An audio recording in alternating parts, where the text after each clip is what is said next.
those who want to take their rowing a step further, the experience they'll get at Cambridge will be unlike any other university in the world. I definitely wouldn't be anywhere near the Olympic team without Cambridge, because it's the best university in the world. You can't describe how much it means to be able to line up against Oxford each year. It's a very privileged position to be in. There's not many events like it. I mean, it's just this sort of gladiatorial battle between two clubs. You know, it's sort of good versus evil, I always think. The boat race is arguably the most competitive annual sporting event in not just the history of England, but the world. It is a fierce rival counteraction between two exclusive universities. This rivalry is composed of Oxford University and Cambridge University. Dating all the way back to 1829, this classic match has been played every year. The course covers a 4.2-mile stretch of the Thames in West London.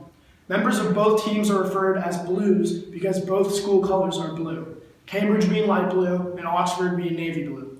Upwards of 250,000 people watch the race from the banks of the river. A further 15 million watch on the television. Why it is so competitive, you might ask? It is because Cambridge leads Oxford only 82 to 80. That's 50.6% to 49.3%. Almost any other meet is not as competitive as the boat race. On today's show on Spring Sports Surplus, my colleague David Egan will be talking about some of the hottest players being discussed in the off-season trades and signings. First, where do you think Japanese phenom Shohei Ohtani, who some have called the Japanese Babe Ruth, will be playing this spring? Well, actually, this spring I think Ohtani will end up in the Bronx. The Yankees have made room for him, adding tons of international bonus pool money with many trades they've made this offseason. Them along with the Rangers have $3.5 million. Cashman has been looking at Ohtani since the summer. He's sent his scouts out to Japan. He's been looking out there. Japanese players have been known to have success in New York. You can say Hideki Matsui, Tanaka now. And plus, New York is just a diverse city. Ohtani will be able to feel comfortable with the culture. Plus, already many analysts think that Ohtani is likely to show up in New York.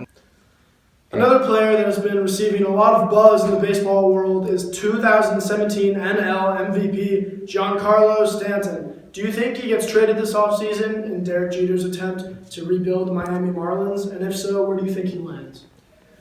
Well, I think Stan will be out of Miami this spring. I think he's going to end up in the Dodgers system. And the Dodgers already have a top 10 farm system according to MLB Pipeline. They have the talent to trade. And they don't really need those young guys already in their system. They're World Series contenders. Some of the parts of their farm system that are intriguing is number 23 prospect on MLB Pipeline, Alex Vertigo. 2017 in AAA Oklahoma City, he hit .314, had 6 home runs and 62 RBIs. And then another prospect, Walker Buehler, who's number 10 at MLB Pipeline's top 100 prospects. Over 2 years in the minors and a few games in the majors, he's had a 3.17 ERA. There are many other prospects that they have, including 6 on MLB Pipeline's top 100 list. Also, the Dodgers could be willing to give up Puig, whose contract runs out in 2018. Puig is also Cuban. He's a Cuban defector, so he has a great chance to become a fan favorite in Miami with the Cuban population down there.